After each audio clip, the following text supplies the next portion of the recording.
A ver,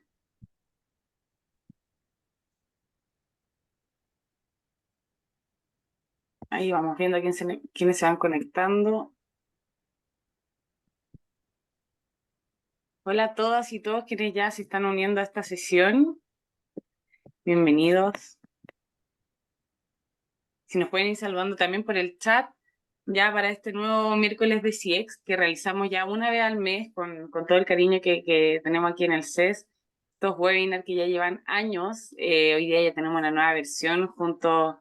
Quienes encabezan esta nueva versión son Anitza Cabezón y Claudio Mundi. También tenemos otros invitados especiales, Claudio Reyes, que es de la Subsecretaría de Previsión Social, Mireya Valdebenito, quien trabaja en el Servicio de Impuesto Interno, y Consuelo Maldonado, quien también nos acompaña de la Subsecretaría de Previsión Social.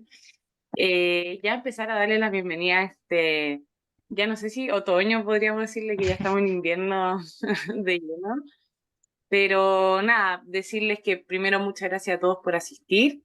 También gracias a las empresas que son parte del círculo de empresas, quienes nos permiten hacer esto una vez al mes, ¿ya?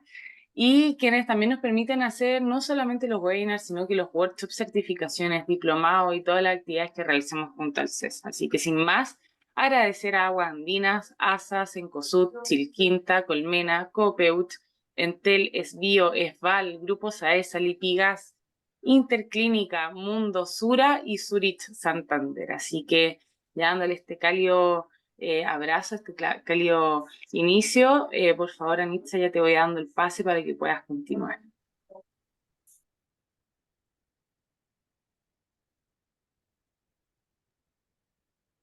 Bueno, también contarles un poco, me va a tomar la palabra, pero que ya partimos con varios de nuestros programas que tenemos regularmente. El último en partir ya fue gestión de servicios y experiencias. También tenemos andando el programa de Lean Service Green Belt Six Sigma, el diplomado de experiencia cliente y la certificación en diseño de experiencia del colaborador.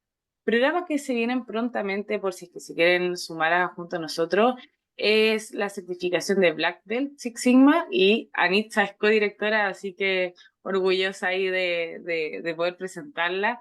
La certificación de diseño de experiencia y servicio y el programa de alta dirección. También a fin de mes tenemos workshop. Quienes estén interesados nos pueden seguir en nuestras redes sociales o en nuestra página web, y ahí van a tener toda la información que ustedes requieran.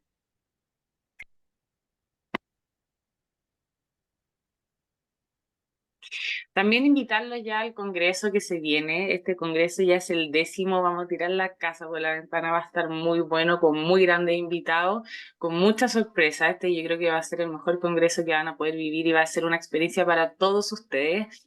También decirle que ya estamos con el Early Bird del Congreso, así que aprovechen de contarle a sus compañeros si les interesa o si quieren más información. En nuestra página web y en nuestras redes sociales nos pueden ahí estar contactando. Ahora sí, Anitza, te doy el paso. Muchísimas gracias. Muy buenas tardes a todos.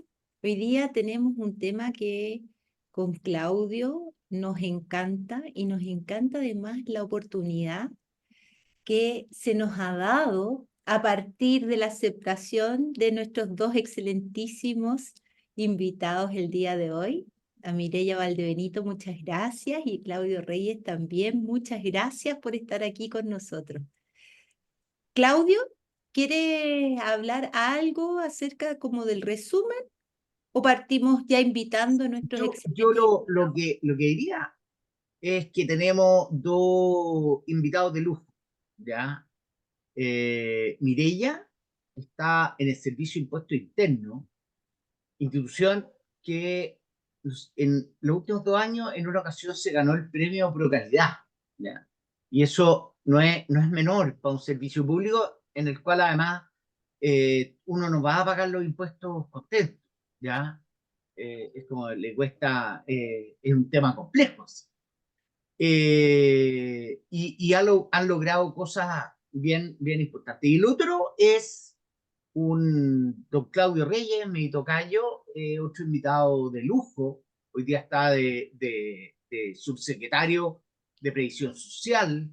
Estuvo también, estuvo en el tema de la reforma previsional que se desarrolló anteriormente, entre el año 2008 al 2009, y fue la persona que desarrolló la transformación digital de la Suceso, proyecto financiado por el BID y al alero del programa de modernización de la gestión pública que tiene el Ministerio de Hacienda, ¿ya?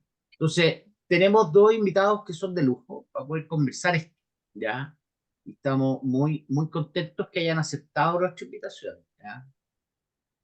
Eso, me callo. Muy bien, solamente recordarles a todos los que están hoy día y que van a seguir viendo este webinar a través de nuestro canal de YouTube, ¿no es cierto? Que el título de la canción en esta ocasión es Cómo formar equipos de alto rendimiento en el sector público chileno y no morir en el intento. Y creemos que esto es un tema bastante, esta bajada de texto, por así decirlo, no es menor, ¿ah? Porque nadie parte generando equipos sin tratar que sean exitosos. Pero sin embargo van a existir siempre una cantidad de variables críticas que no necesariamente podemos prever antes de estar, ¿no es cierto?, ya ejecutando y trabajando y accionando con los equipos. Y desde ahí para nosotros es tan importante el día de hoy, en el sentido de poder de primera fuente, ¿no es cierto?, partir conversando tanto con Mireia como con Claudio acerca de las características que ellos vieron inicialmente en estos equipos con quienes se enfrentaron, las complejidades que lograron, ¿no es cierto?, observar en la formación de estos equipos de alto rendimiento, la generación muchas veces de un propósito como punto inicial o no a este sentido compartido, presente o no en estos equipos, y cómo ellos fueron desarrollando y ajustando sus gestiones, liderazgo, accionar con estos equipos para que los equipos efectivamente pudieran lograr las metas y los objetivos demarcados y esperados, ¿no? Y en esto aparecen nuevamente las presiones que son no menores y no necesariamente son jerárquicamente en una sola línea, sino que en el sector público son presiones que entran por muchos distintos lados, ¿no es cierto? El sector público además va a estar siempre en la palestra y en el ojo del huracán, y va a ser mucho más fácil estar expuestos a una crítica constante de parte de muchos otros organismos y pares incluso, ¿no? Entonces, en ese sentido, queríamos partir un poco como reiterando el tema de las temáticas que quisiéramos abordar. Y para ello solamente recordar que existe un modelo que nos ha servido mucho para entender el tema de los equipos de alto desempeño, que es el modelo, ¿no es cierto?, desarrollado por aquí Marcial Lozada. Marcial Lozada en el año 99 desarrolla este modelo, ¿no es cierto?, como una estrategia inicialmente para equipos de empresa que desean transformar sus equipos de bajo, mediano rendimiento en estos equipos de alto desempeño. Y desde ahí él hace una serie de estudios y de definiciones matemáticas a través de 3 variables que la estamos viendo, que son bipolares, esta capacidad de indagar y por otra manera proponer que tienen estos equipos, una tasa de positividad versus una tasa paralela, ¿no es cierto?, de negatividad, que es lo que se llama the Lozada Line, que define la zona Lozada, sobre la cual, ¿no es cierto?, se determina que hay sobre el 2,9 de interacciones, o sea, una de cada 3 interacciones, ¿no es cierto?, positivas, empiezan a aparecer ciertas características dentro de los equipos que permiten el florecimiento de los individuos y del equipo como emergente, ¿no? Y que bajo esta línea empezamos a ver que ya los equipos no son tan exitosos y empiezan a interactuar negativamente, generando una baja en las dinámicas de respuesta. Ahora, otra cosa importante que más allá de la matemática involucrada que ha aparecido, ¿no es cierto?, ciertas teorías que contrarrestan esta posible modelo, ¿no? También está el tema de los parámetros de control, que es a partir de lograr una conectividad que Losada determina y llama el E3, espacio emocional efectivo, ¿no? Esta capacidad de que los distintos individuos de un determinado equipo logren tener cierta posibilidad de realizar equilibradamente comunicación positiva, generando positividad, humor y confianza a la base de sus interacciones, ¿ya? Entonces, un poco lo que les comentábamos, ¿no es cierto? Este nivel, nivel mínimo es de 3 a 1 y el máximo es de 11 a 1, ¿no es cierto? Como aparece aquí. Desde los line hacia arriba es la zona de florecimiento y hacia abajo es donde empezamos a ver cómo algunos de los equipos languidecen y después no obtienen aquellos objetivos que se espera de ellos. Este es el punto que también se llama punto fijo o punto muerto.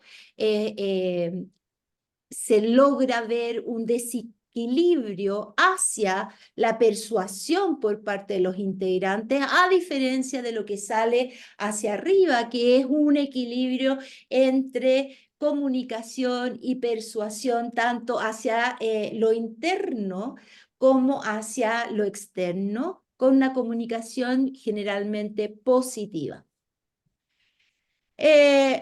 Y ahí aparece nuevamente el tema del impacto de las emociones dentro de todos los equipos y dentro de los seres humanos como totalidad. Y ahí fue que básicamente una de las cosas que nos comenta también este modelo de Losada es cómo cuando se logra este sentimiento dentro de los equipos positivo, es que a partir de esas experiencias y emociones empieza a aparecer un fortalecimiento del Estado, una apertura y se amplifican las posibilidades, aumentando el desarrollo de capacidades tanto personales, individuales, como del equipo entero, logrando espirales positivas y de transformación real. A diferencia de lo otro que es cuando entramos, ¿no es cierto?, en este punto más negativo, donde entramos en capacidades reducidas finalmente, inefectividad, depresión y malos resultados, ¿no es cierto? Entonces, se ve cómo conectar con la apertura y la disonancia en estos equipos de manera positiva hace que estos pasen desde la acción, ¿no es cierto?, hacia la colaboración. Entonces, solamente para dejar una frase antes de entrar en nuestra conversación propiamente tal, ¿no es cierto? El florecimiento humano y organizacional solo pareciera darse en la positividad. Y como dice Marcial Losada, las personas languidecen cuando no pueden expresar lo mejor de sí mismas en sus hogares y en lugar de trabajo. Y esto les lleva a un enfoque excesivo de sí mismo al cerrarse al mundo y no poder crear vínculos duraderos con los demás. Ok, habiendo dicho eso, entramos ya a la conversación propiamente tal y ahí les vamos a ir dando la palabra a nuestros invitados, ¿no? ¿Quién quisiera partir? Si Mireya o Claudio. Claudio. ¿Sí? Claudio. ¿Qué parte yo? Sí. Bueno, Bueno, buenas tardes a los que están aquí conectados hoy, a todas, a todas. Yo les puedo hablar de un par de experiencias distintas. Son una, cuando hablamos del año 2008, hacerse cargo de un proceso de implementación de la reforma previsional, el pilar básico solidario, pero en una circunstancia compleja. Un equipo ya formado, hacerse cargo de un equipo con una tarea también compleja que tenía una fecha específica de implementación, con una situación no muy positiva en términos del diagnóstico, en términos de la planificación, en términos de un desafío tecnológico, comunicacional y también político en términos de los funcionarios que se estaban eh, estructurados en torno a este tema. Y por lo tanto, tomar un problema y superar las fuerzas que estaban oponiéndose a esa conducción del problema, porque en el fondo era una especie de intervención en un equipo que ya estaba formado. Y la segunda experiencia tiene que ver con la Superintendencia de Seguridad Social, donde uno entra por la puerta ancha, por un concurso de alta dirección pública, y por lo tanto entras con todas las potestades a hacerte cargo de un servicio completo, donde el jefe de servicio eres tú y tienes una amplia capacidad de decisión, no toda, pero una amplia capacidad de decisión. Y por lo tanto son dos tipos de situaciones distintas, pero en ambas hay una coincidencia, ¿ah? Que tiene que ver con el rol del líder y el empuje que el líder le da al proceso de cambio que se quiere iniciar.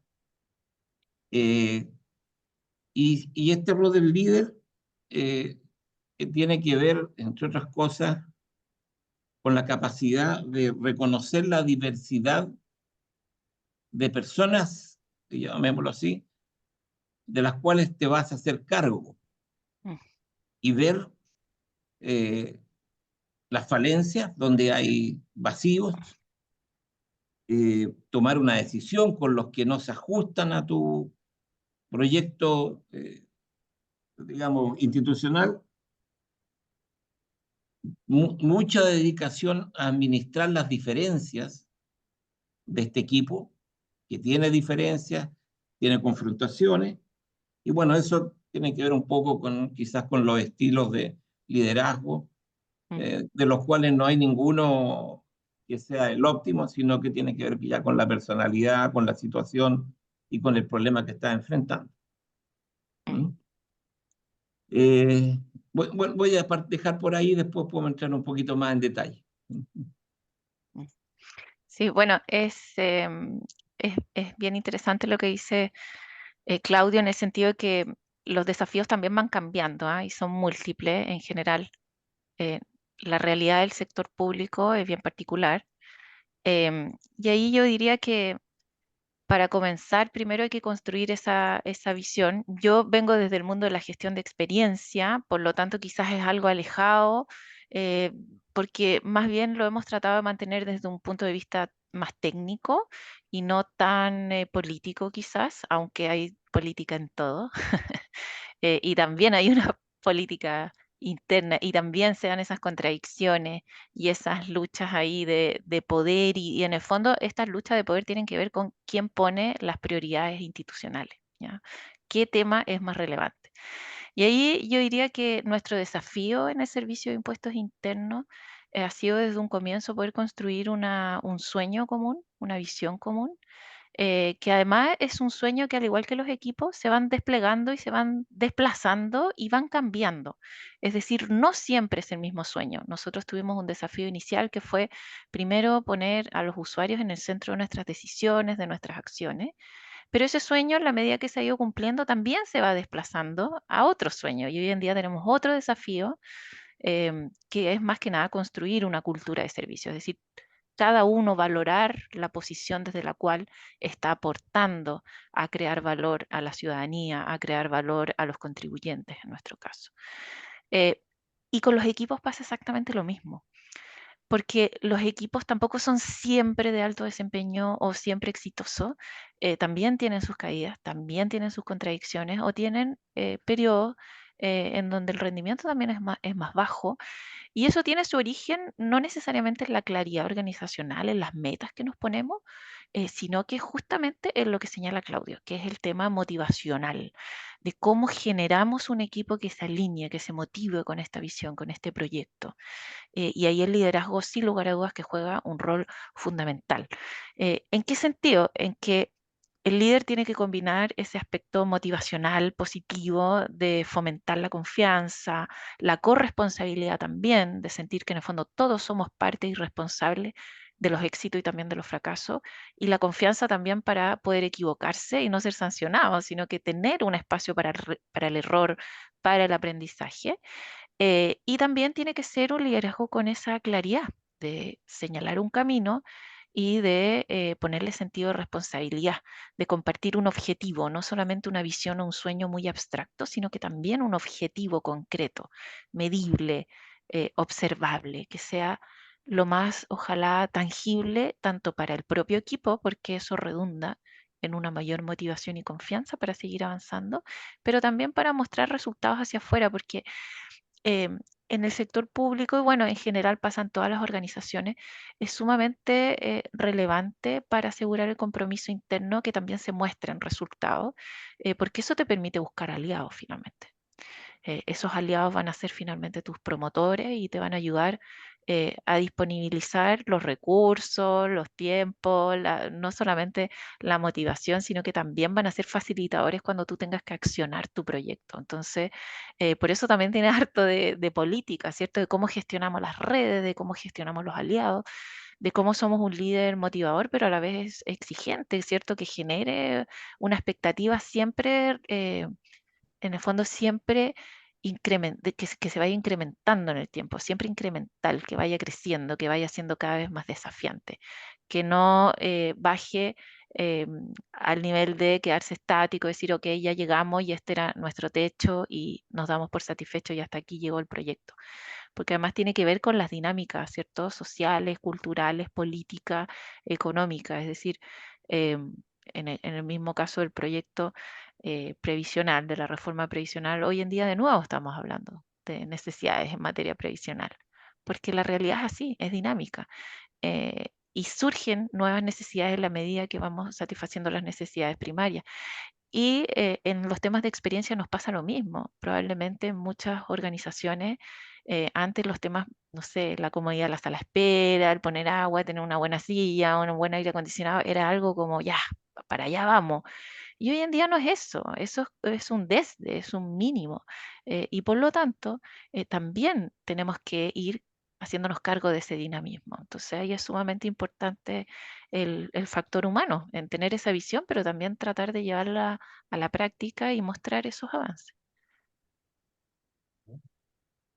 Ahí mencionaste una cosa que me parece muy interesante, especialmente para el sector público, Mireya, que es el espacio para el error, ¿no? Mm, Em, y ahí un poco preguntarles a ambos, efectivamente, ¿cuánto es el espacio para el error que existe? Para los equipos para que efectivamente puedan llegar a ser equipos que se atreven, mm. que crecen, que innovan, que logran cambiar, ¿no es cierto? Un poco el status quo. Mira, ahí yo creo que hay dos tipos de errores que hay que administrar. Por una parte, y hablando un poco de los sucesos, a mí cuando me tocó asumir, yo siempre algo que he entendido que es necesario es que tú tienes que tener 2 o 3 cargos que son vitales si te vas a hacer cargo de una jefatura de servicio, que es en aquellos cargos donde no puede haber error. Y por lo tanto, por lo general uno debería llevar su equipo de confianza. Y esto tiene que ver con jefe de gabinete, que es un filtro, que es un administrador de conflictos, que es el que frena y anticipa situaciones, ¿no? Y que también tiene redes que permiten administrar los aspectos políticos, institucionales, ¿no? Un jefe de finanzas que maneje las finanzas y conozca las finanzas de la institución, porque no pueden haber errores de ese tipo y no te puedes enfrentar a un sumario a poco andar por no haber actuado administrativamente bien. Un o una fiscal que conozca no solamente las normas que afectan al servicio, sino mucho de derecho administrativo. Y eventualmente, y lo digo eventualmente, pero algunos piensan que sí, un jefe de comunicaciones, ¿ah? O una jefa de comunicaciones, que administre las comunicaciones internas. Yo diría que ese es el equipo básico. Y después vienen los equipos técnicos, donde ahí yo creo que hay más margen de error. Se puede equivocar más en lo técnico, porque los otros errores tienen consecuencias, y son consecuencias que pueden ser graves en algún determinado momento, si se mete la pata muy a fondo, para que te permitan, de alguna manera, neutralizar ese flanco administrativo que es complejo en el Estado, Contraloría, la auditoría, etcétera, y por supuesto todos los temas de probidad. Y en el plano técnico, ir conformando un equipo que a veces mucho es por intuición, y es probablemente en algún momento te vas a equivocar. Me preguntaba Claudio el otro día cuáles son los errores que uno comete. Yo creo que a veces el error que al menos en mi caso yo he cometido más es haber escogido mal, y por lo tanto tener que enmendar el error y enfrentar una situación que a veces significa dejar fuera del equipo a alguien, porque ocurre. Pero sí permitir el error, porque el error ocurre.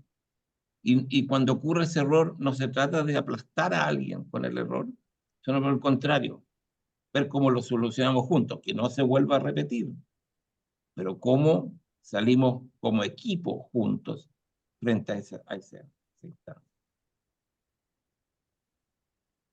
¿Mm? Ahí precisar, quizás, claro, hablé con el error muy en general, pero sí, me refería a lo que dices tú, Claudio, en un espacio técnico acotado, cuando diseñamos servicios o experiencia en general, experimentamos bastante. Entonces es un error controlado, es decir, un Sí, error versión prototipo, por lo tanto, claro. El chico, eh, rápido y barato. Sí. exacto, y es el laboratorio, ¿cierto? De ahí no sale. Pero muchas veces cuesta mucho aceptar que también nos equivocamos como sector público y que a veces diseñamos servicios, hacemos prestaciones que no son lo que la gente espera o lo que las personas necesitan. Y eso también es algo que hoy en día es muy evidente porque la ciudadanía es mucho más activa, publica todo lo que piensa, publica los casos que vive, las experiencias que vive cuando se contacta con alguna institución del Estado. Entonces ahí se enfrentan bastantes dificultades de cómo los equipos también logran escuchar a sus clientes, a sus usuarios, a sus contribuyentes en nuestro caso. Y cómo conectamos en el fondo esta realidad que es muy interna de cómo gestionamos el equipo, cómo lo capacitamos, cómo lo motivamos y cómo conectamos ese mundo que es muy interno de la institución con el mundo exterior, que finalmente para quienes estamos trabajando. Em, y ahí la empresa privada yo creo que sin lugar a duda nos lleva a la delantera en el sentido de que toda la orientación de su organización gira en torno a esa persona usuaria o a ese cliente o consumidor. En el Estado estamos en ese ejercicio hoy en día de entender que existimos también gracias y nos debemos a esa ciudadanía y que los servicios que nosotros prestamos van dirigidos a esa ciudadanía. Entonces ahí contar con buenos equipos desde lo técnico es sumamente relevante, eh, pero una de las mayores dificultades que uno podría enfrentar no necesariamente tienen que ver con lo técnico, en donde en general hay personas muy capacitadas en los equipos, en los distintos organismos del Estado, con mucho carrete, uno diría, mucho aprendizaje. Lo mismo que dice Claudio, o sea, que no sé cuántas ya negociaciones en Congreso, proyectos de ley, organizaciones ha visto, ya uno adquiere esa destreza y eso es sumamente relevante, es un capital muy valioso que existe en los funcionarios y funcionarias del sector público, que en general tienen esta vocación y esta trayectoria de servicio público. Y eso nos juega muy a favor, porque saben y hay que dominar muy bien el lenguaje administrativo, la normativa, etcétera, para poder hacer buenos cambios y hacerlos rápido, ¿cierto? Y ahí sí hay un tema de que en el fondo nos cuesta muchas veces movilizar a los equipos, hacer esas transformaciones. Porque claro, la parte técnica eventualmente la podemos tener resuelta. Claro, a veces uno tiene sus tropiezos y efectivamente tiene que hacer los cambios, pero la parte de la movilización, de la transformación, eso hay que convencer mucho, hay que evangelizar y contagiar, porque lo que nos juega en contra es que si bien hay mucha expertise y trayectoria y aprendizaje de haber vivido situaciones en el sector público, a la vez eso puede actuar también desde un punto de vista más adverso como una especie de estancamiento, ¿cierto? De lentitud para poder implementar transformaciones, de miedo al cambio. Por eso ahí hay que equilibrar esos dos mundos, ¿cierto? Como de cómo nos hacemos y aprovechamos todo este expertise y a la vez que los motivamos a este dinamismo que la propia sociedad impone, porque no es un dinamismo porque sí nomás, sino que es porque la sociedad necesita cambios, porque tiene nuevas necesidades, tiene nuevos desafíos. Entonces, nosotros tenemos que ir a ese ritmo también y eso cuesta bastante. Oye, una pregunta. Ah, Claudio, por favor. Y mira, un poco complementando lo que dice Mireya, en la reforma previsional del 2008, nosotros acuñamos un concepto, el concepto del cliente ciudadano. Alguien que esperaba un servicio de calidad como cliente y como ciudadano, estaba ejerciendo un derecho, el derecho a una pensión. No era un beneficiario, como solemos llamarlo. No era Un un usuario, como le paciente dije. o un paciente, como es el caso de salud, ¿entiendes? Sino que era una persona que había que reconocerle sus derechos como tal.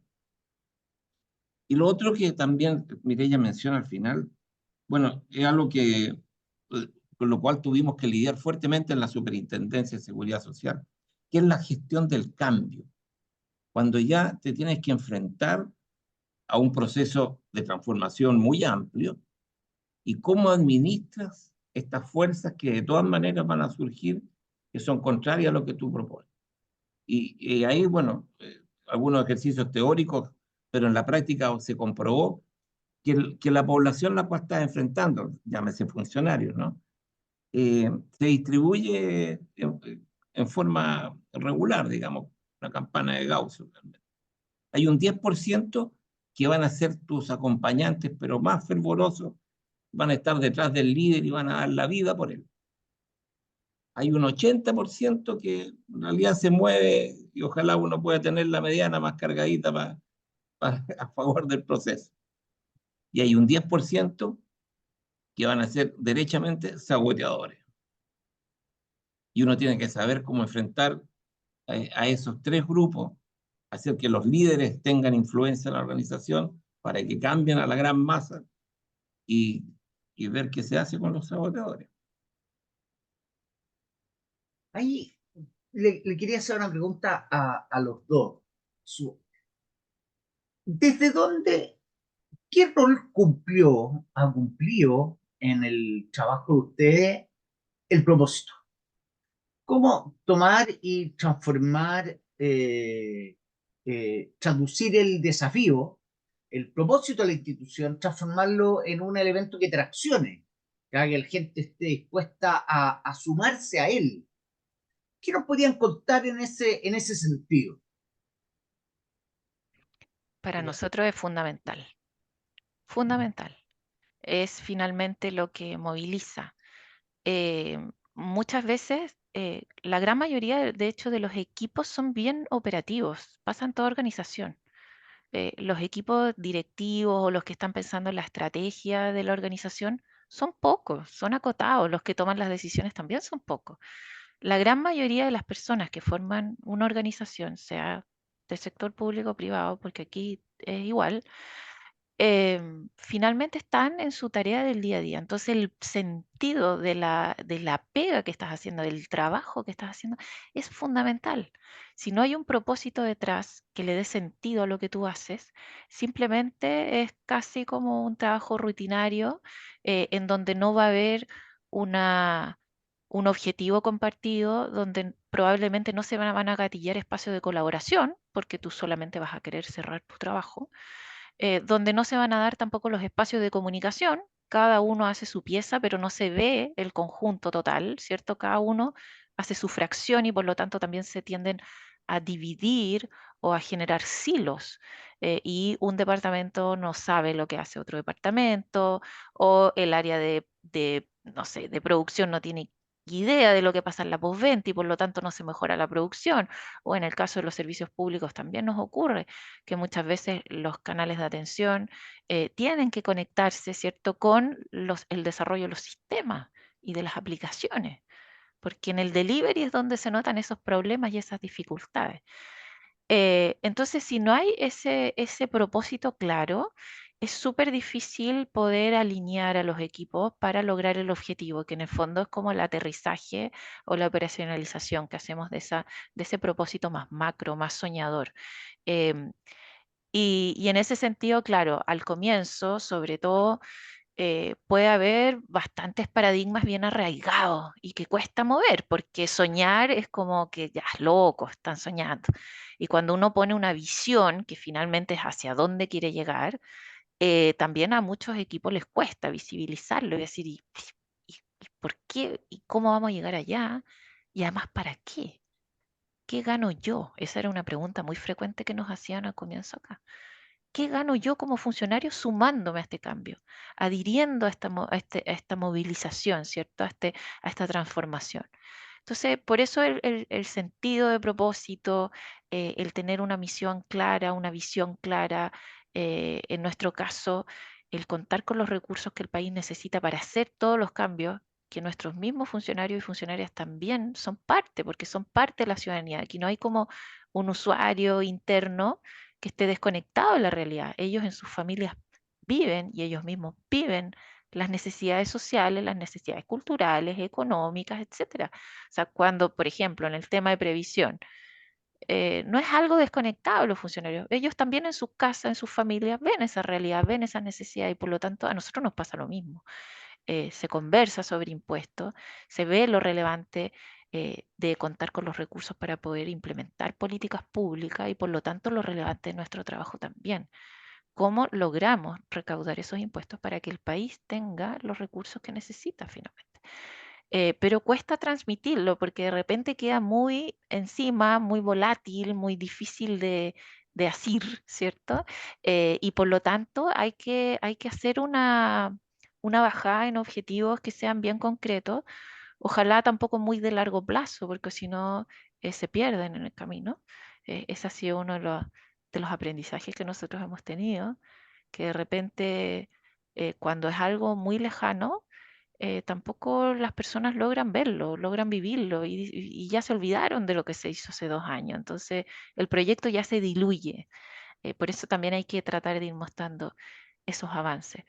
Em, pero es sumamente relevante para estar alineado, para crear espíritu de colaboración, para hacer motivado tu trabajo, para poder generar comunicación también dentro de los equipos y ajustar también expectativas y de ir mostrándole a los equipos cómo tú vas a llevar a la práctica esa visión, ese sueño que tienes. Eh, es sumamente relevante. Claudia. Mira, yo soy un convencido que hay un conjunto importante de los llamados funcionarios, empleados fiscales, que en realidad tienen incorporado el concepto de servidores públicos. Y en ese sentido, cuando uno fija un propósito, ese propósito, además de ser funcional al servicio en el cual te estás haciendo cargo, ¿no es cierto?, es también algo que le toca la emotividad a ese funcionario. Es algo por lo cual se siente motivado a dar un buen servicio. Y si no lo da, se siente avergonzado. Yo cuando llegué a la superintendencia me encontré con muchos funcionarios que no se atrevían a salir con una casaca que lo identificara como funcionario de la suceso porque se sentían insultados. En muchos casos los insultaban. Y la razón, que fue en definitiva la meta que nos pusimos, el propósito de lo que nos pusimos, es que la superintendencia tenía una función muy importante, que era la mayoritaria, que era pronunciarse sobre el rechazo de licencias médicas. Y se demoraba cerca de 120 días en ese pronunciamiento. Y eso lo hacía después de otros 150 días que se demoraba la CONPIN. Y en el caso del sector privado, una licencia médica que no está pagada significa que no tienes ingreso. A diferencia del sector público, que hay un acuerdo ahí que se lo pagan todos. Por lo tanto, estar 9 meses sin ingresos para una familia es un drama. Yo me lo puse como tarea, reducir eso a 30 días. Y ese fue el eje central de la transformación digital. Pero al mismo tiempo era algo que empujaba a los propios funcionarios detrás de ese objetivo. Ahora, esto tienes que reforzarlo con gestión del cambio, con mucha comunicación interna, con entregar resultados tempranos. A veces, claro, el proyecto es de largo plazo, pero buscar alguna manera que aparezcan ciertos resultados tempranos. Hay mucho, mucho por hacer en materia de comunicación interna, de destruir esta cultura de los silos que habla Mireia, en donde un área no conversa con la otra, sino que lo que acostumbra es quejarse de la mala calidad del trabajo que le lleva, pero nunca conversan el por qué y por qué estás haciendo esto. Muchas cosas se hacen porque siempre se hicieron así, y ese cuestionamiento no existe. Entonces, eso fue importante, que irse ganando no solamente a cada funcionario, no todos, estaban los saboteadores, como decían, pero a la gran mayoría, ganarse a la asociación de funcionarios para este tema. Y fíjate que la superintendencia hizo esta transformación digital, eliminó el papel, todo es digital y notificación electrónica, y nos pilló la pandemia. Y pudimos irnos a la casa el día 12 de marzo, el 100% de los funcionarios, porque estábamos en condiciones de seguir prestando el servicio por vía telemática y por vía digital. Y eso fue tremendamente reconocido por los funcionarios, porque después vinieron servicios que no podían hacer lo mismo y tuvieron hasta muertos producto de la pandemia. Fue un gran reconocimiento de los funcionarios, la preocupación por la salud y la seguridad, en este caso, de todos los miembros de la organización. Oye, una cosa, a mí me quedó grabada esta frase, que me la dijo un gerente general, era una oportunidad. Me dijo, mira, los gerentes generales son como los reyes feudales, reinan pero no gobiernan. Y al final tú tenés tu mesa, los caballeros de la mesa redonda, y son los señores feudales los que tienen las tropas, muchas veces los que financian las aventuras, en pos de lograr algunos botines interesantes, etcétera, etcétera.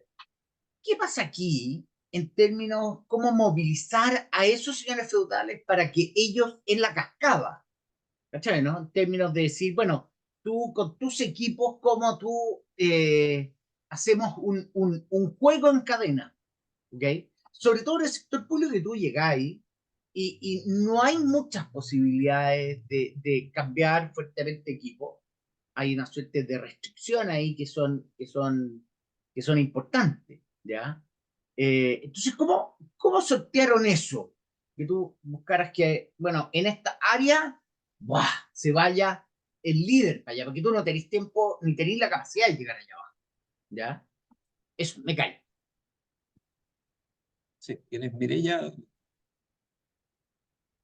Mira, yo creo que lo fundamental es que tengan la capacidad para estar liderando todas las instancias que sean necesarias. Yo era el que presidía el servicio de bienestar en la institución.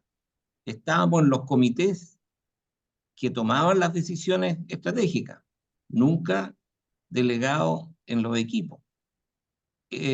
Como subsecretario, yo participo de la discusión presupuestaria de todos los servicios que están bajo mí. No le dejo esa función, o dicho de otra manera, no dejo que el jefe de servicio vaya solo a la DIPRES. Tiene que sentirse acompañado. Entonces, tú tienes que estar acompañando las instancias donde se toman esas decisiones. Hay muchas herramientas, no somos como señores feudales, porque hay muchos elementos que no controlamos. El presupuesto, por ejemplo. Hay que ir a defenderlo. Y no tienes la posibilidad de gastar lo que quieras, sino lo que te dan.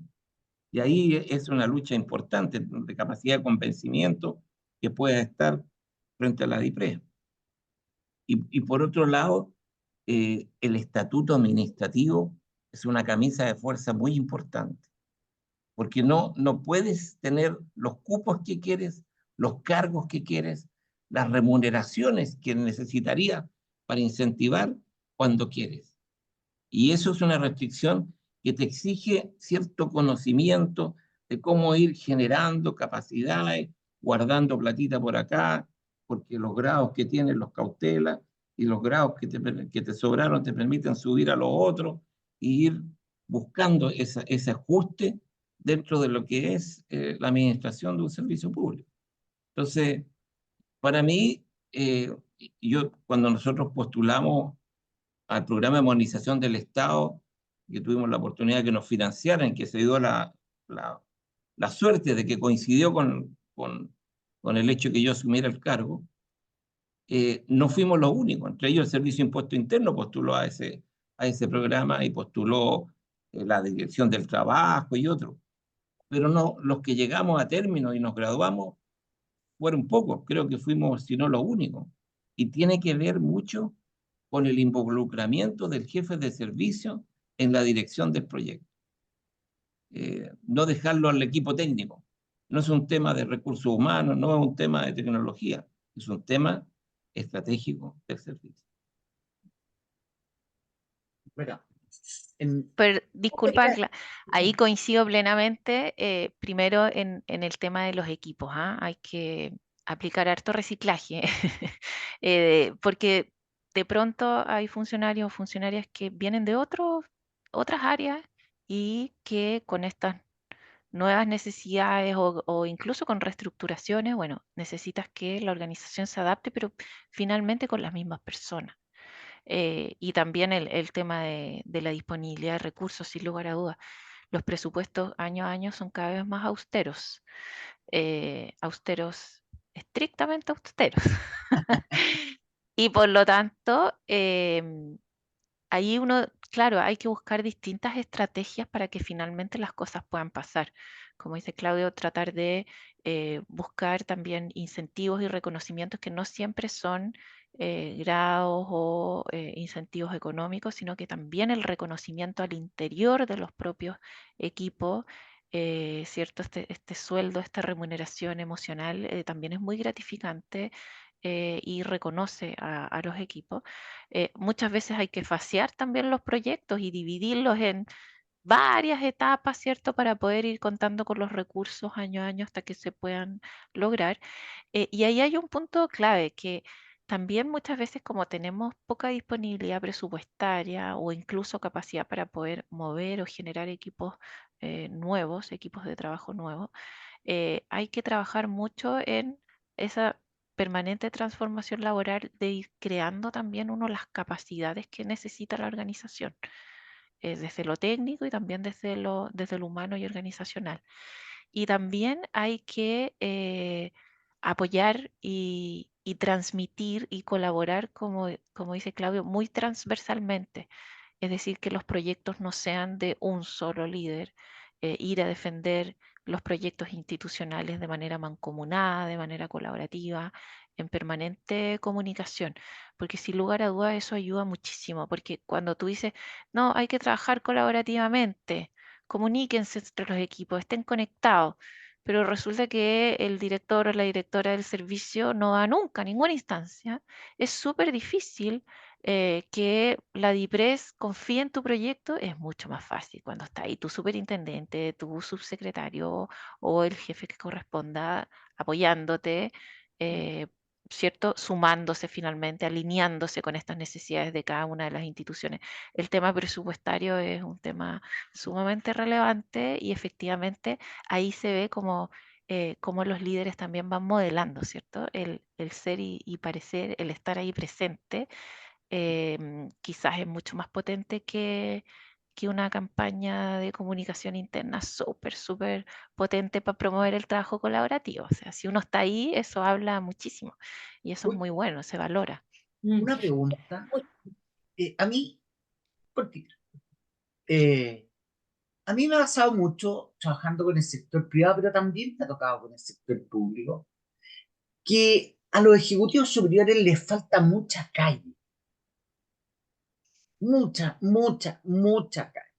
En el sector privado hay negocios que se sostienen con los sectores de ingreso medio bajo y bajo. Y los tipos, una gran tienda, la gente que vivía en el Oasis allá arriba, compraba sofá en China para una casa del Oasis y no cabía en el living de una casa. ¿Ya? Entonces, ¿cómo se resuelve eso también? ¿En qué medida esos roles de un líder? ¿Cómo de conectarte y hacer que tus equipos también se conecten con eso? Nuestra estrategia acá ha sido la escucha, empatía, escucha. Claro, es figurativo el tema de calle, pero también es bien literal, porque hay que salir también a la calle. Hay que vivir, en nuestro caso, vivir los viajes, vivir las experiencias que viven nuestros propios usuarios, eh, y conectarse con lo que está pasando, lo que nos llega eh, a través de los distintos canales de atención. Hoy en día, el sector público tenemos bastante información, muchísima información.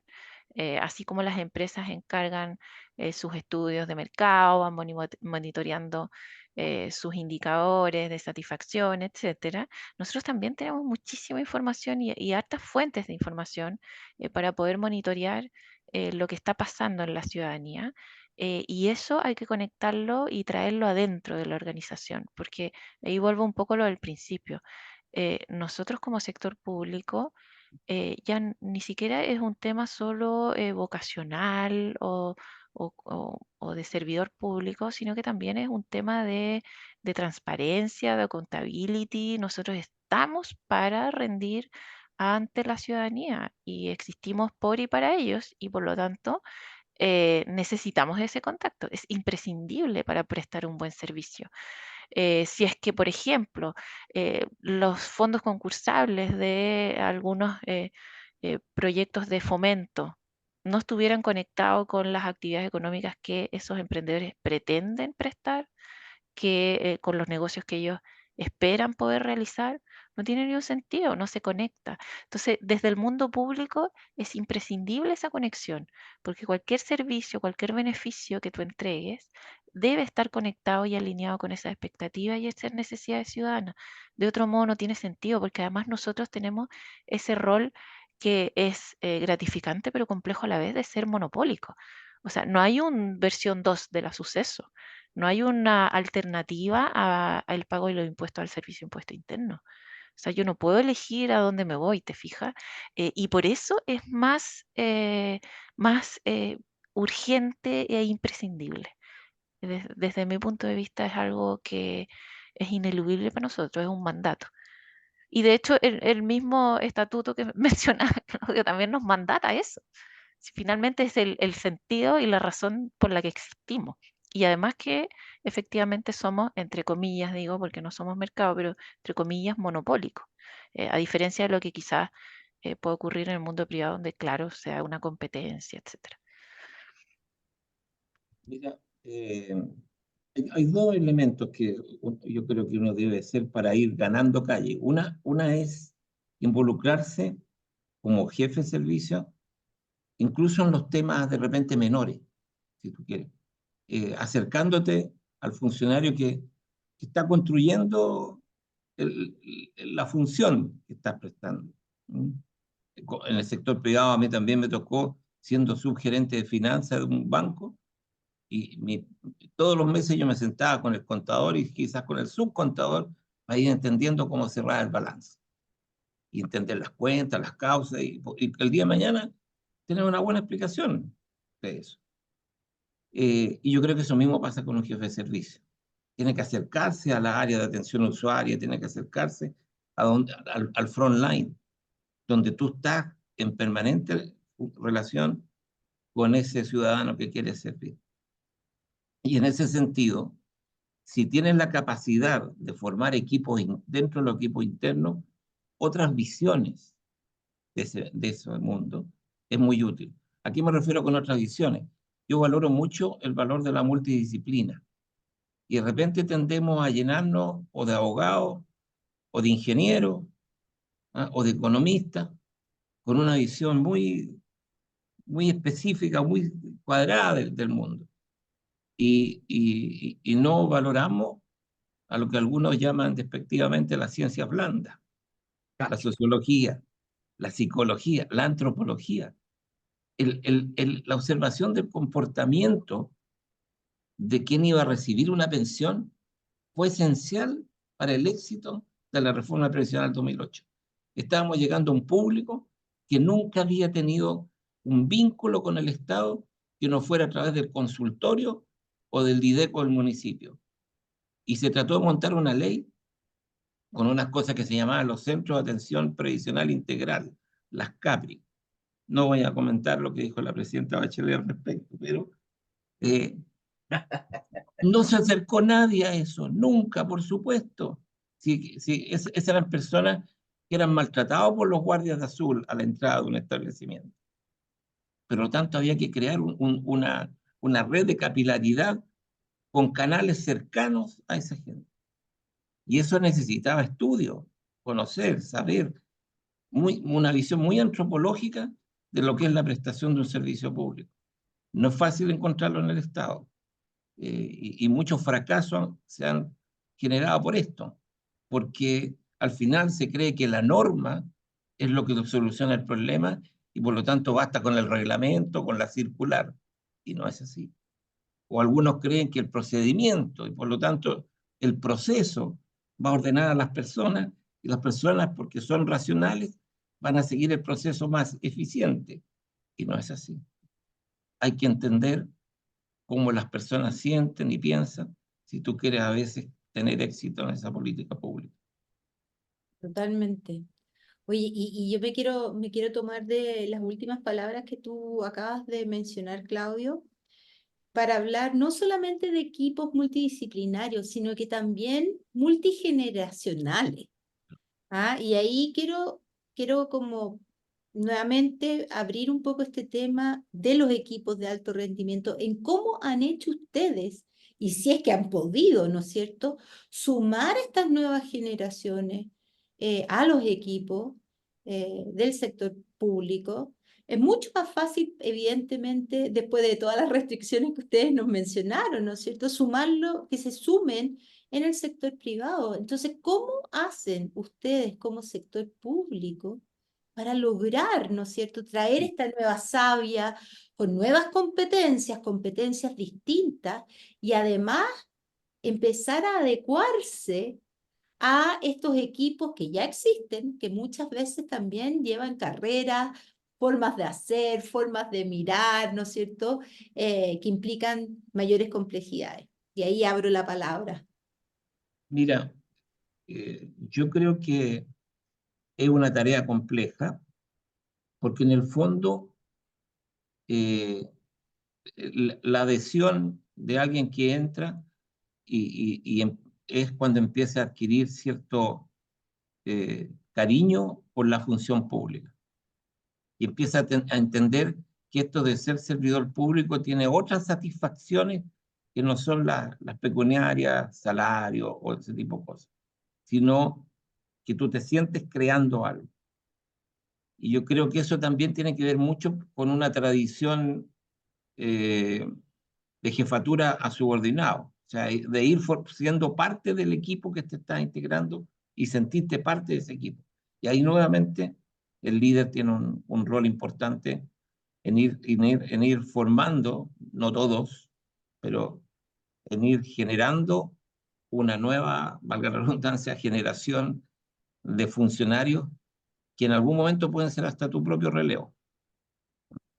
Ahí nos falta un poco todavía como Estado, esta visión más de carrera funcionaria, eh, pero poco a poco se irá logrando. Pero yo creo que se puede ir generando con esa vía, transmitiéndole el cariño a la función pública.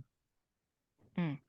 Y ahí es importante trabajarlo desde los procesos de selección también, porque esto no es cualquier trabajo, hay que efectivamente tener un sentido de lo público, de poder alinearse con los objetivos institucionales y de motivarse y encariñarse, porque como dice Claudia, a veces los recursos son escasos y no necesariamente hay una retribución pecuniaria que vaya vinculada, sino que es más bien la motivación por poder aportar al país, por alinearse a esta visión que señalaba Claudio, el otro Claudio, Mundi, a esta visión, ¿cierto? A este sueño, porque la verdad es que la magnitud de los cambios que uno puede hacer desde el sector público son impresionantes. Entonces hay que tomarle cariño a esa función pública y ese cariño también implica valorarlo internamente y hacia la ciudadanía, generar confianza, transparencia, que lo que hacemos está bien hecho, que es positivo, etcétera. Y ya cuando se dan los procesos de inducción, también ahí hay un trabajo, como en el onboarding dentro de la institución, que es un punto donde también muchas veces tenemos dificultades de cómo generar buenos procesos de inserción en la organización, pensando, lógico, en la integración de la persona que llega, pero también en cómo aprovechar al máximo el potencial de quien llega. ¿Y por qué? Porque la persona joven que llegue, o que no todos son jóvenes, porque también se integran personas que son de mayor edad, digamos, pero es que esta incorporación en el fondo pueda traer esa sabiduría nueva, esa motivación, esa mirada más crítica. Nosotros siempre tratamos de aprovechar eso en los equipos porque se dan mixturas y no solo mixturas de edad o de disciplinas, de profesiones, sino que también de años de experiencia, de lugares en los que han trabajado, de creencias, de todo tipo. Si finalmente los seres humanos somos diversos. Entonces, aquí hay una mini réplica de lo que ocurre en la sociedad y en cualquier lugar, y eso es importante aprovecharlo. Ahora, eso puede generar ciertas disonancias que son trabajables también en términos de habilidades comunicacionales dentro de los equipos, es decir, establecer buenos canales de comunicación, trabajar esas habilidades interpersonales en el sentido de cómo comunicar, cómo trabajar un conflicto, cómo trabajar una diferencia. ¿Por qué?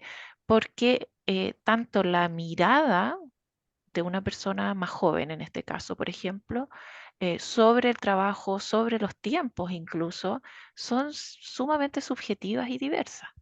Y por lo tanto ahí es importante entender que en el fondo esa diversidad es enriquecedora para los equipos y que cada una de las partes y de las distintas personas que lo componen generan un valor a ese grupo humano.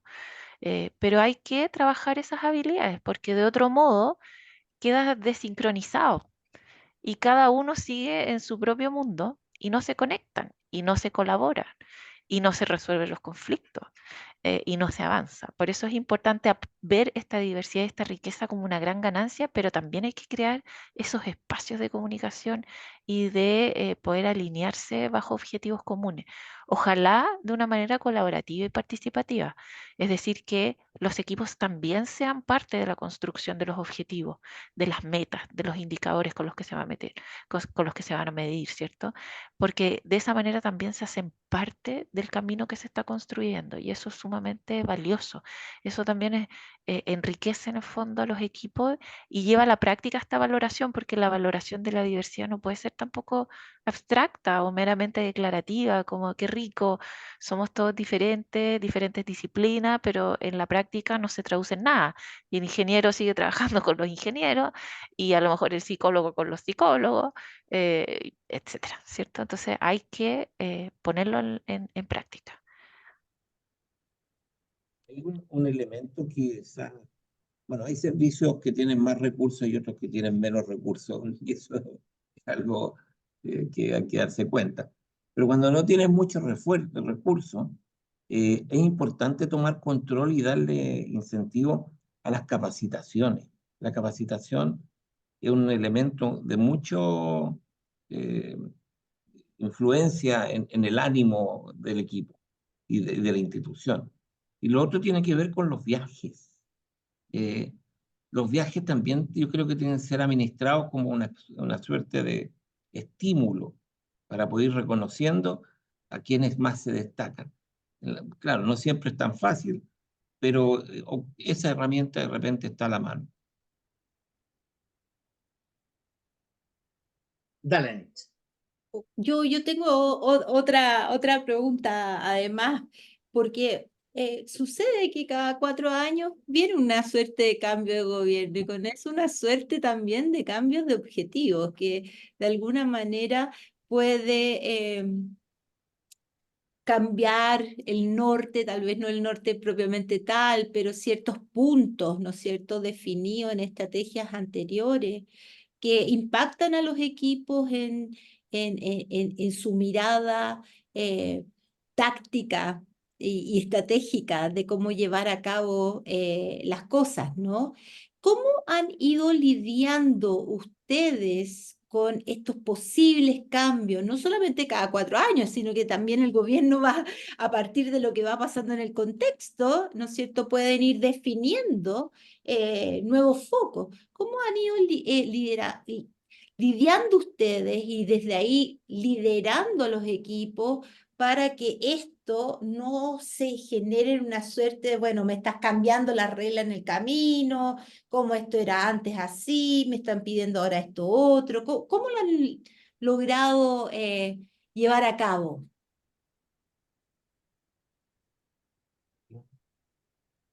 Mira, yo creo ahí, Anitza, que quizá lidiar tiene una carga emocional muy compleja, porque es como si fuera una lucha, ¿cierto? Y como bien decía Claudio antes también, eh, puede haber un paradigma ahí respecto a, bueno, si las cosas siempre se han hecho igual, ¿por qué las vamos a cambiar? Entonces tú ahí tienes una situación que se confronta, ¿cierto? De, bueno, hay cambios y en las dinámicas y la realidad es así. O sea, no hay que lidiar con nada. La realidad es así. Hay cambios de gobierno, hay cambios de prioridades eh, por un tema presupuestario, político, X, pero las hay. Es parte de, o sea, es parte del escenario con el que uno tiene que trabajar. Así como los equipos con los que uno trabaja es lo que hay, es lo que hay. Y tú sacas el máximo potencial de aquello. Y lo mismo pasa con los cambios que se puedan dar a nivel político, porque obviamente ahí pueden cambiar las estrategias, la mirada muy de largo plazo. Sin embargo, eso es muy macro, porque cuando eso tú lo aterrizas, por ejemplo, en planes específicos, planes estratégicos, las políticas públicas siguen implementándose. A lo mejor cambian el foco que tienen, pero la política sigue existiendo. El objetivo institucional de un servicio, un organismo público, es el mismo. Y por lo tanto la función que debemos cumplir es la misma. Entonces, cuando tú lo llevas a la bajada de los planes, más que eh, tremendas transformaciones y cambios, lo que hay es un cambio en las prioridades. Y eso pasa permanentemente. Y efectivamente, como lo dices tú, no necesariamente por un cambio de un presidente, un ministro, sino que porque es natural, porque las necesidades van cambiando. Lo mismo nos pasó hace poco con el tema de las emergencias. O sea, tú tenías planificado un año, febrero, incendios, surgen necesidades que pasan a primer lugar. Y así es, porque la realidad es así, digamos, no hay que, yo en ese sentido creo que uno tiene que navegar ese dinamismo, ese cambio y tener certeza absoluta. Por eso es tan importante tener la visión en el largo plazo, pero también llevarla a cómo tú vas avanzando paso a paso. Porque aunque haya un diluvio mañana que se viene, la, la meta de largo plazo para ti va a ser la misma. A lo mejor es una piedra en el camino, te demoras un poco más o vas a tener que darte una vuelta, pero finalmente tú buscas llegar al mismo lugar.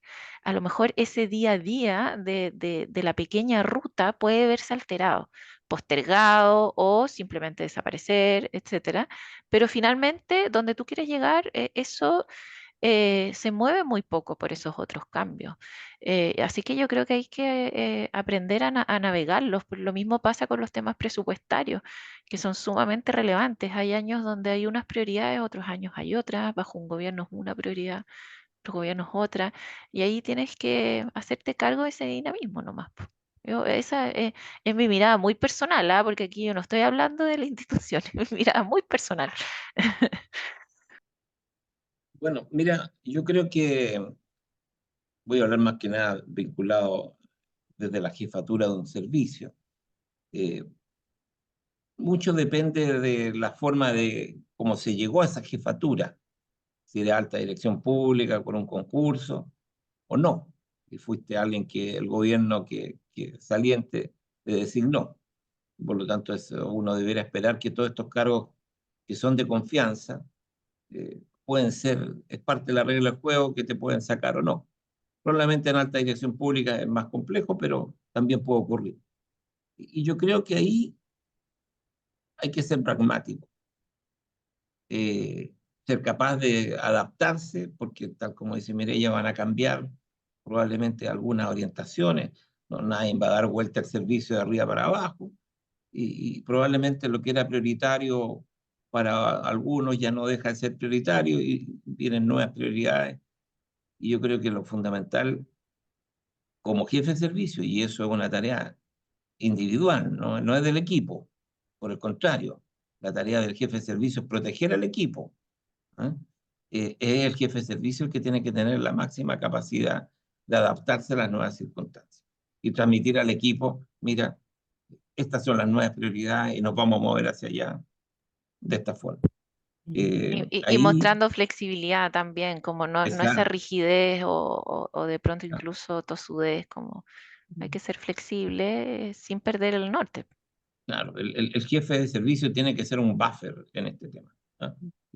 Y, Y ahí tú dices algo que es bien clave, ¿no? Porque en el fondo es quien resguarda este campo emocional expansivo de los equipos de alto rendimiento, ¿no? Es quien de alguna manera logra mantener esa conexión, esa positividad, esa mirada, ¿no es cierto? No constrictiva, que es lo que permite que se den estas relaciones, este flujo positivo, ¿no es cierto?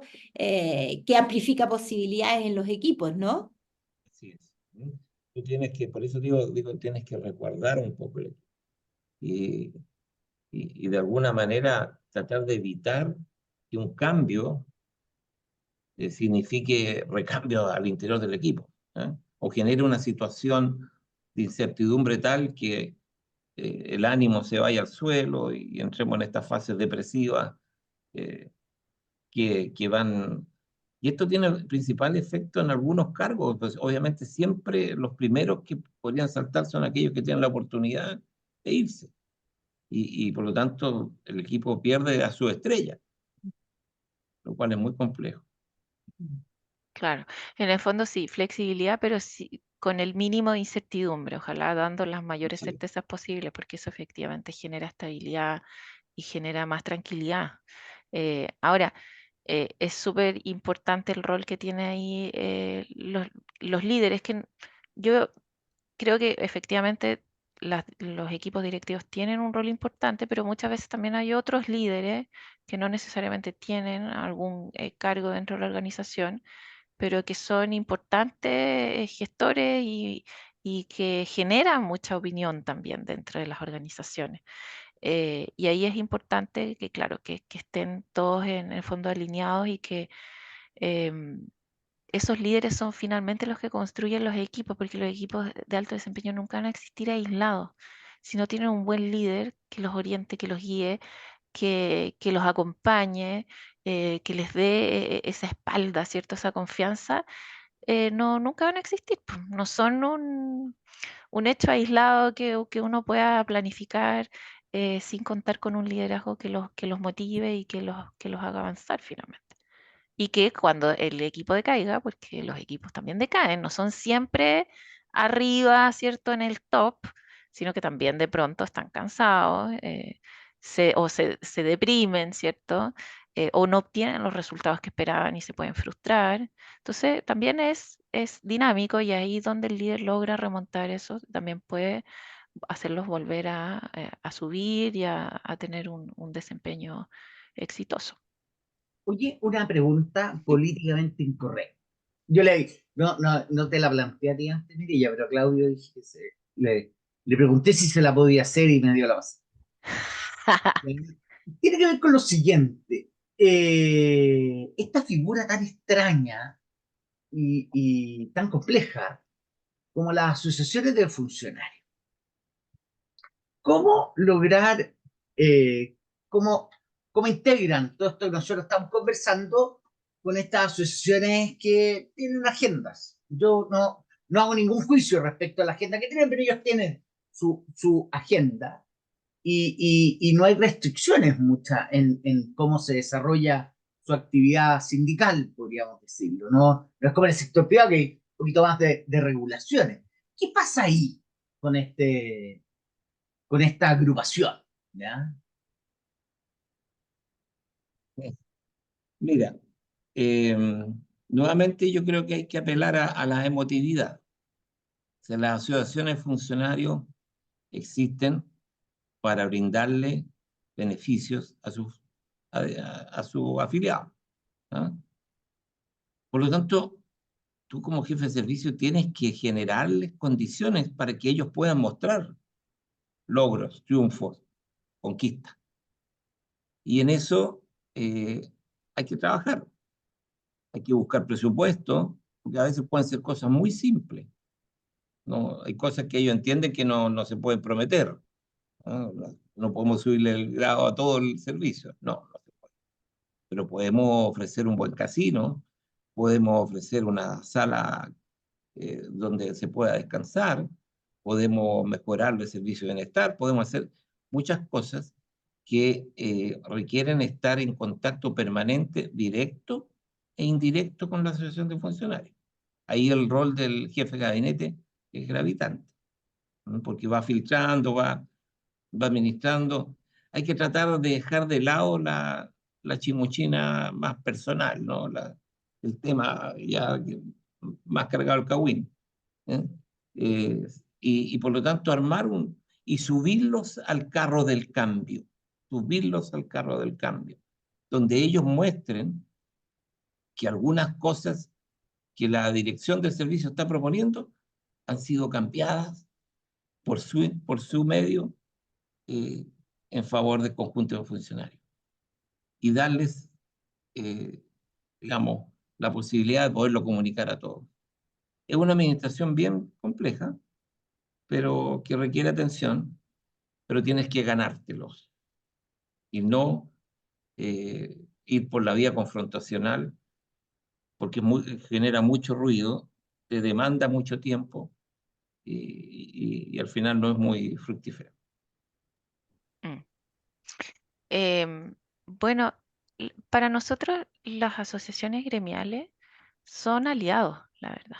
Son importantes aliados porque nos permiten, primero, conocer las necesidades de los funcionarios y funcionarias, ¿ya?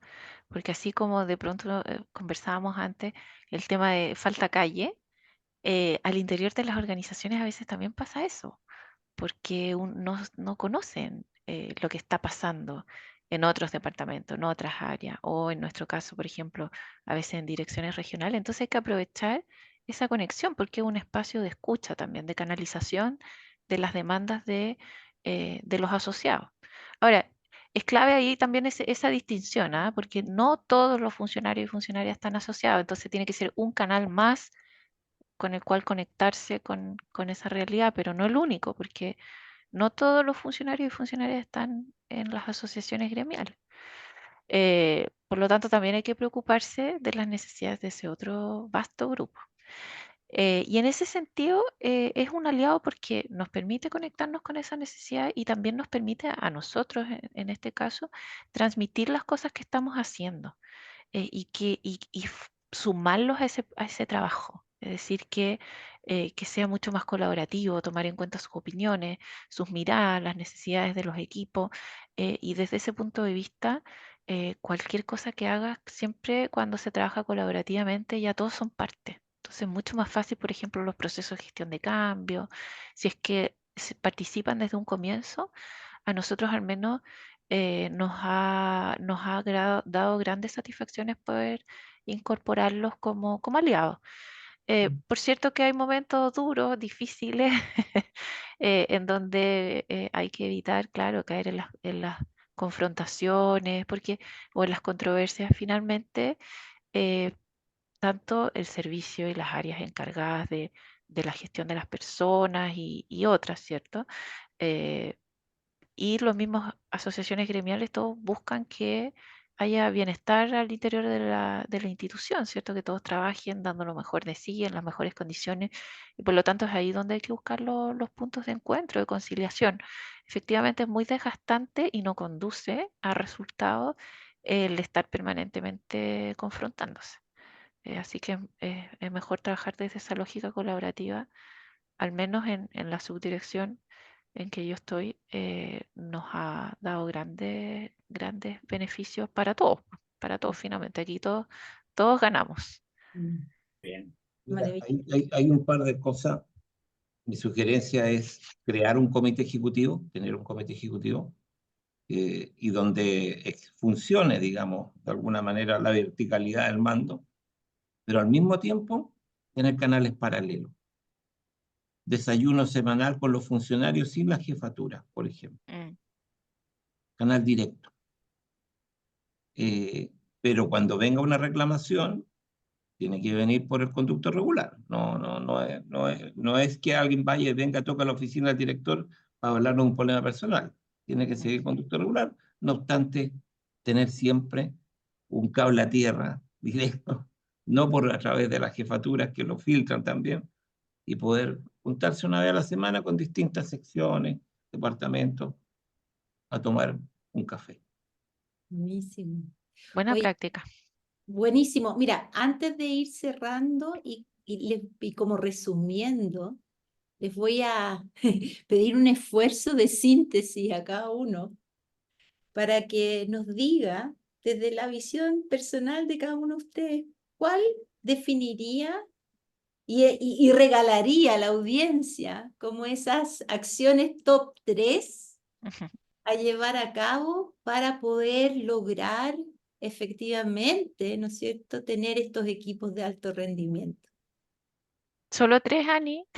Sí, soy Un bien poquito. malita, soy bien malita, no, si quieren hasta 5, Hay pero, pocos recursos, así que tenéis Hay que... pocos recursos. pero la idea es que cómo le pueden ustedes también entregar una suerte de guía a otros que se pueden estar encontrando en una situación tal vez hoy similar a la que ustedes ya vivieron y desde esa suerte de historia, ¿no es cierto? Y haber podido manejar la complejidad, ¿qué es lo que cada uno de ustedes diría son esos top 3 o top 5, ¿no es cierto? Mm.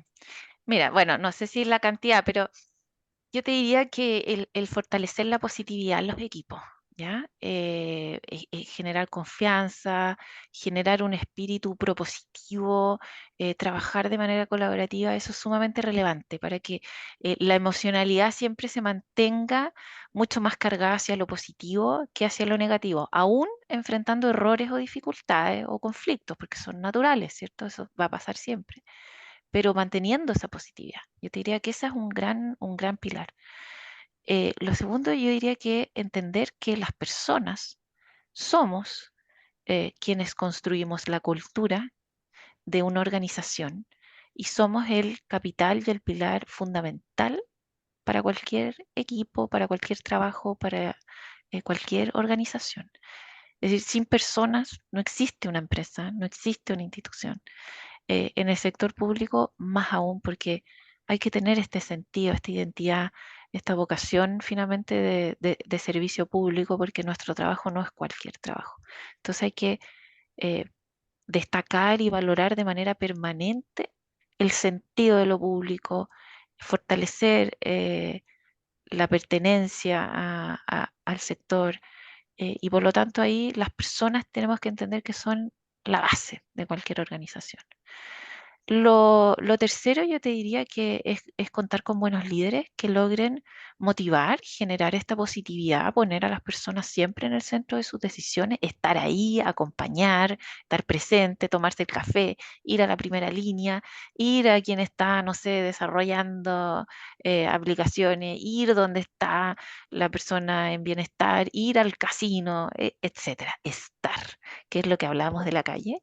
Y también conectarse con lo que su equipo necesita, con lo que su equipo lo pueda desmotivar, y esto ahí es una habilidad importante de los líderes, sin perder de foco que el día a día se construye de tareas operativas y muy pragmáticas. Y por lo tanto tiene que lograr equilibrar esos dos mundos, pero es sumamente importante contar con buenos líderes en la organización.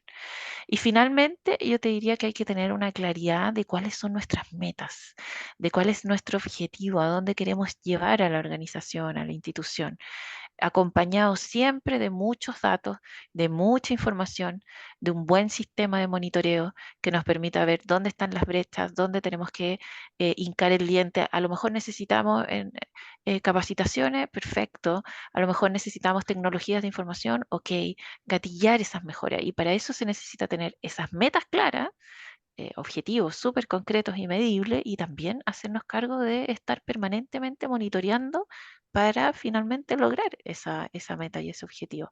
Así que yo te diría que esos son mis tres, ¿viste? Me acomodé a tres. Muchas gracias. A ver, mira, yo diría lo siguiente. Si eres líder, lidera. Se espera que tomes decisiones, se te espera que resuelvas, que corte, ¿eh? Y por lo tanto, un líder que es ambiguo va perdiendo rápidamente su capacidad de influencia. Por lo tanto, se espera que lidere. Con el riesgo del error, lo que sea, pero espera que tome esa decisión. Lo segundo, involucrarse como decía Mireia, en lo que hace el equipo, estar junto a él, ser más sargento que general, si se entiende. ¿Ok? Conocer a la gente. Mira, es importante, no se trata que vamos a ser amigos, vamos a salir de... No, pero conocer a la familia, conocer los problemas que puede enfrentar de repente en la cotidianidad. Y por lo tanto, de repente, que tengan la capacidad de la confianza de decirte, mira, tengo este problema, necesito este día, etc. Eso va creando lazos y de fortalecimiento del equipo más cercano. Y por último, decir, mira, cuando hay que aplicar mano dura, se aplica. Si hay que desvincular a alguien, se desvincula. Si es el mal ejemplo para la organización, no empezar con situaciones de ver, de diferirlo, de dilatarlo. A veces es parte del trabajo de jefe de servicio. Tienes que tomar una decisión que involucra algo duro. O sea, a mí me ha tocado en el sector privado tener que despedir a cientos de personas, que a veces es menos duro que despedir a uno solo, pero que está cercano a ti. Pero hay que hacerlo. Es parte de lo que se espera que uno haga como líder. Bien. Oye, yo solamente le quiero dar las gracias por compartir su experiencia y tener a dos personas que hablan con tanta legitimidad de este tema. ¿Ok? Nosotros de repente los académicos podemos caer en un tema en que nos volamos con ciertos modelos, a pesar de que queremos ser lo más concreto que hay y todo lo demás. Pero es tremenda, es invaluable conversar de las personas que tienen las heridas de guerra y tienen los aviones pintados ahí en la cabina del avión de los que han logrado derribar, ¿ya? Entonces en eso yo les doy tremendamente las gracias, su tiempo, la confianza que tuvieron para plantear cosas. De verdad nos hicieron un regalo, ¿ya? Gracias a ustedes por el espacio. Siempre es bueno compartir Muchas gracias los aprendizajes. Gracias. muchas gracias por la invitación, siempre disponible. Ya Sí. pues, se las vamos a cobrar. Ya. No, Chao, Necha. Oye, chao, Claudio. un Bueno, abrazo. chao, placer. chao, Abrazo. Mireya, Chao, Miren. chao, Chao, Anita, Claudio. Un placer Tocayo. haber tenido. Y dejamos invitados no solamente a que ustedes compartan este espacio, porque va a seguir estando, les vamos a compartir el link después para que lo tengan y lo puedan compartir con quienes ustedes quieran, sino que también con todos aquellos que son parte de nuestro círculo, porque no me cabe la menor duda que esto es algo que va a servir para muchas personas, no importando si están en el sector público o privado. Un fuerte abrazo. Ya pues. Chao, Lin. Un Muchas abrazo, gracias. que estén muy bien, Chao, cuídense. chao. Chao, Gracias. chao, cariños.